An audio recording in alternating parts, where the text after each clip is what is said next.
Hola Masters, en esta ocasión vamos a hablar de la arteria cerebral media y los síndromes vasculares que se derivan de la oclusión de esta. Hablaremos específicamente de la oclusión del tallo de la arteria cerebral media, de la arteria cerebral media en su porción distal a las ramas lenticuloestriadas, de su rama superior, de sus ramas inferiores. Hablaremos de la presentación clínica que van a tener cada una de ellas, para poder nosotros realizar un diagnóstico topográfico exacto. Te invito a que te quedes hasta el final del video, ya que vamos a resumir las perlas de esta patología. Además, vamos a poner una encuesta de autoevaluación en la plataforma Kahoot para que podamos evaluar lo aprendido y podamos competir con las demás personas que han visto el video. Mi nombre es Salvador Contreras Cornejo, médico internista, y este canal está dedicado al autoaprendizaje de temas de medicina, específicamente de las ramas concernientes a medicina interna. Te invito a que te suscribas al canal para que te puedan llegar las notificaciones de nuevos videos y materiales que vamos a estar compartiendo aquí en esta red de YouTube. La agenda del video es la siguiente. 1. Recuerdo anatómico de la arteria cerebral media. 2. Oclusión a nivel del tallo de la arteria cerebral media. 3.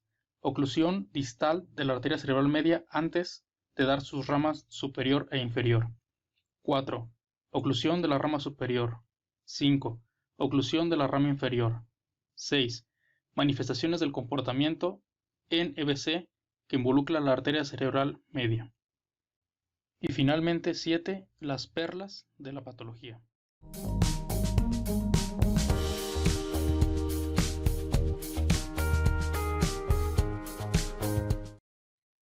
Comencemos entonces. Primero, recuerdo anatómico de la arteria cerebral media. Como podemos ver en la primera imagen, tenemos a la aorta, la cual va a tener 4 segmentos. La aorta ascendente, el arco aórtico, la aorta descendente. De ahí se va a dividir en la aorta torácica y luego la aorta abdominal. En cuanto al arco aórtico, lo que nos interesa es que sus primeras ramas, la primera de izquierda a derecha, es la subclavia izquierda. Luego le sigue de izquierda a derecha la arteria carótida común del lado izquierdo. Y finalmente, de izquierda a derecha, tenemos el tronco ibero-cefálico, y de este van a salir varias ramas. Va a salir la arteria carótida interna derecha y la arteria subclavia derecha. De ahí, como podemos ver, va a ascender y a nivel de C4, C5, la arteria carótida primitiva o común se va a dividir en su rama interna y su rama externa. La que nos va a interesar a nosotros es la rama interna, la cual va a ascender y va a entrar en el cráneo por medio de el foramen aórtico, va a pasar por el área petrósea del hueso temporal y va a llegar a la base del cráneo y va a ayudar a formar lo que es el polígono de Willis. De aquí, como vemos en la siguiente imagen, ya se va a desprender lo que es la arteria cerebral media. Esta va a dar lo que es la parte proximal, las primeras ramas que van a ser las arterias lenticuloestriadas, que estas van a dar irrigación a la cápsula interna, van a dar irrigación al globo pálido, a los tálamos y al núcleo caudado. De ahí, la parte distal va a darnos 2 ramas o 2 divisiones, la división superior y la división inferior. Podríamos decir que la arteria cerebral media es de las principales ramas que van a salir del polígono de Willis y que estas van a ser parte de la circulación anterior, además de que en esta rama es donde van a ocurrir la mayoría de los eventos vasculares cerebrales. La rama superior va a irrigar lo que es el lóbulo frontal y parte del lóbulo parietal, o puede ser que lo irrigue todo por sí misma o comparte irrigación con la rama inferior. La rama inferior va a irrigar lo que es el lóbulo temporal superior, de ahí que, como vamos a ver más adelante, conociendo qué estructuras son las que irriga cada segmento de la arteria, podemos decir cuál va a ser la clínica que nuestro paciente va a presentar. Continuando con el punto número 2, sería la oclusión del tallo de la arteria cerebral media. Como vemos en la imagen, la oclusión de este segmento de la arteria pues prácticamente va a condicionar que se comprometa todo el riego sanguíneo que corresponde a ella. Por lo tanto, y por las diferentes estructuras anatómicas que nos va a irrigar, nos va a ocasionar que tenga una hemiplegia nuestro paciente. Y digo hemiplegia y no hemiparesia porque cabe recalcar que hemiplegia es cuando hay una parálisis completa de la extremidad, o sea que hay cero movimiento, es una escala de Daniels de 0. Y hemiparesia es cuando es una parálisis de tipo incompleto, o sea que sí hay algo de movimiento o de contracción muscular. Entonces, como les decía, nos va a causar una hemiplegia contralateral, y esto va a ser porque, si ustedes saben, la decusación de la vía piramidal ocurre a nivel del bulbo raquídeo. Entonces, cualquier alteración por encima de este nos va a dar trastornos contralaterales y por debajo de este, ipsilaterales. También nos va a dar una pérdida hemisensorial contralateral porque va a afectar a la vía sensitiva, igual que también que la motora se va a decusar en el bulbo raquídeo. Nos puede dar también alteraciones visuales como desviación ocular ipsilateral. De aquí se podría desprender lo que se le llama el síndrome de la arteria cerebral media maligno o EBC maligno, en el cual, como es tan grande el territorio afectado, va a ocasionar que se genere edema cerebral. Este edema cerebral va a ser tan importante que va a aumentar la presión intracraneal. Este aumento de la presión intracraneal, al ser el cerebro contenido en el cráneo, que es inexpansible, el aumento del volumen va a condicionar que genere una herniación. Esta herniación puede ser una herniación inicial sufalcina, que después puede ser una herniación transtentorial, lo cual va a ocasionar la muerte del paciente por compresión del sistema reticular ascendente activador. El siguiente punto de oclusión podría ser la arteria cerebral media distal, ya habiendo pasado lo que son las ramas lenticuloestriadas. Esto nos va a ocasionar pues que se comprometa el flujo sanguíneo a nivel de los territorios cerebrales ya comentados, y nos va a causar una hemiparesia. Ahora sí va a ser una hemiparesia contralateral de la cara y del brazo, ya que casi no se va a comprometer lo que es las piernas. Y también puede haber, pues como les comentaba, desviación ocular ipsilateral. Si la oclusión ocurre a nivel de la división superior de la arteria cerebral media, nos va a ocasionar igual una hemiparesia contralateral y también una alteración sensitiva contralateral. Sobre todo va a afectar lo que es la cara y la mano.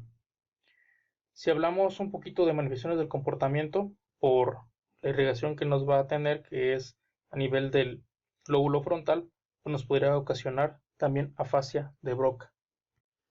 Si la rama comprometida es la división inferior de la cerebral media, nos va a ocasionar, al igual que el anterior, una hemiparesia contralateral de la cara y la mano, así como compromiso de la sensibilidad contralateral de la cara y de la mano.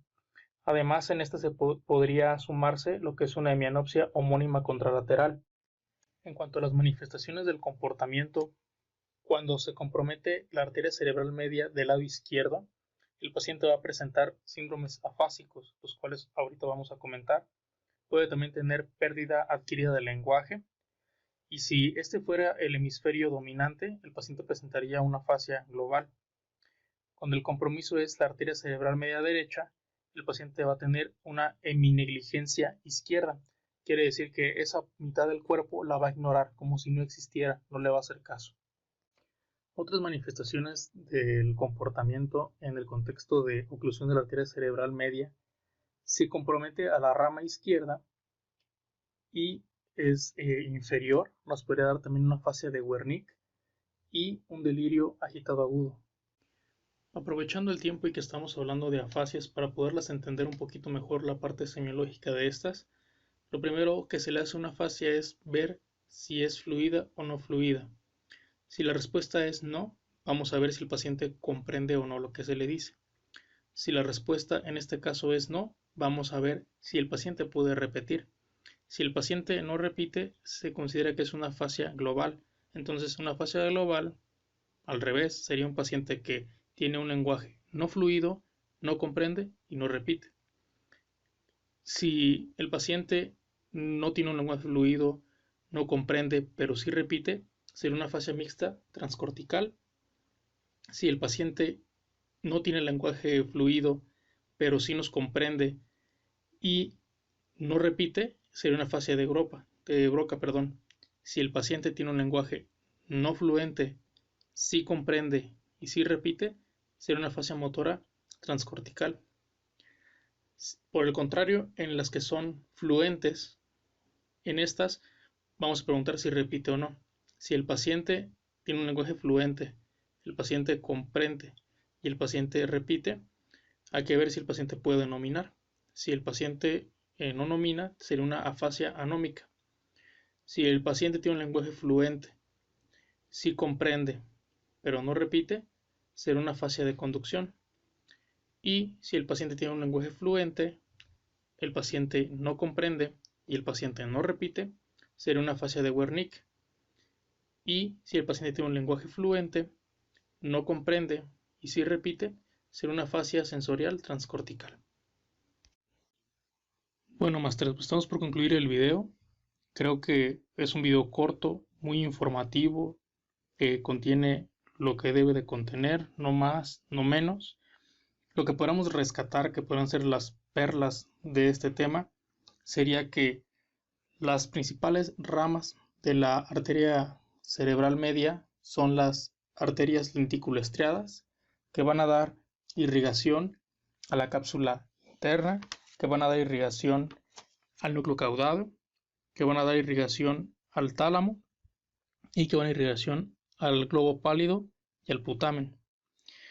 La rama superior va a irrigar al lóbulo frontal, la inferior al lóbulo temporal superior, y entre estas dos, o una u otra, nos van a dar las ramas al lóbulo parietal. La oclusión del tallo nos va a dar una hemiplegia completa, con pérdida hemisensorial contralateral y desviación ocular ipsilateral. Cuando es maligno, se asocia a edema cerebral, síndromes de herniación y muerte. Si es distal a estas ramas, nos va a dar hemiparesias, contralaterales igual, pero sobre todo que afecten solamente cara y brazo. Si es la rama superior, nos va a dar hemiparesia contralateral, con compromiso de la sensibilidad, sobre todo de la cara y la mano, con afasia de Broca. La rama inferior nos va a dar igual hemiparesia contralateral y pérdida de la sensibilidad contralateral de la cara y la mano, además que se puede asociar con hemianopsia homónima contralateral, afasia de Wernicke y delirio agudo. Tener en cuenta que si se compromete el lado dominante, la fase que se puede presentar es global y las afasias se abordan primero preguntándonos si el lenguaje es fluente o no, si el paciente comprende o no y si el paciente repite o no.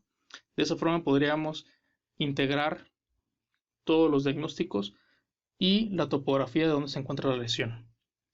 Si el video ha sido de tu agrado, te ha servido, te invito a que pases a ti, suscribas, actives las notificaciones para que se te avise cada que voy a subir un nuevo video.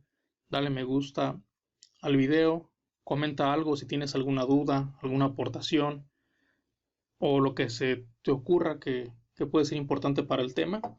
Y te invito a que también pases ahí en la cajita, te dejo el link para entrar al Kahoot, que como ya se va a hacer costumbre, pues es una herramienta donde se genera una encuesta, unas preguntas en las cuales pues tú compites contra reloj y finalmente compites contra los demás que hayan entrado al link y hayan contestado la encuesta. Al final, cuando se complete una buena cantidad de personas que han contestado el Kahoot, voy a publicar los resultados, quiénes fueron los más altos, los primeros 3 lugares. No voy a poner los que no hayan sido los primeros lugares, ¿de acuerdo? Que estén muy bien, cuídense y hasta luego.